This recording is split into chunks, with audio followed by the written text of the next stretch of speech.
ज़िले आदिलाबाद के इचड़ा मुस्तकर से ताल्लुक़ रखने वाले मशहूर व मारूफ शख्सियत व रुकन जमात इस्लामी शेख शमशुद्दीन के फ़र्जंद शेख अजीमुद्दीन फ़लाही ने ग्रेड 2 उर्दू ऑफ़िसर की हैसियत से कामयाबी हासिल कर ली है।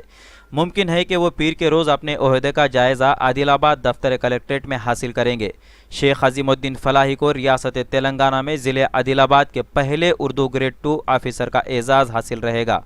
शेख अजीमुद्दीन की इस कामयाबी व आदिलाबाद का पहला ग्रेड 2 उर्दू ऑफ़िसर की हैसियत से तकर्रुर होने पर उन्हें अफराद ख़ानदान, रिश्तेदार, दोस्त अहबाब की जानिब से अमीक़ दिल से मुबारकबाद पेश की जा रही है। उम्मीद है कि उर्दू ऑफ़िसर के तकर्रुरी के बाद बिलखुसूस उर्दू सहाफ़ियों को बजाय तेलुगु ज़बान के उर्दू में प्रेस नोट हासिल होंगे और उर्दू सहाफ़ियों को एक बड़ी राहत मिलेगी। ब्यूरो रिपोर्ट, इंडिया समय।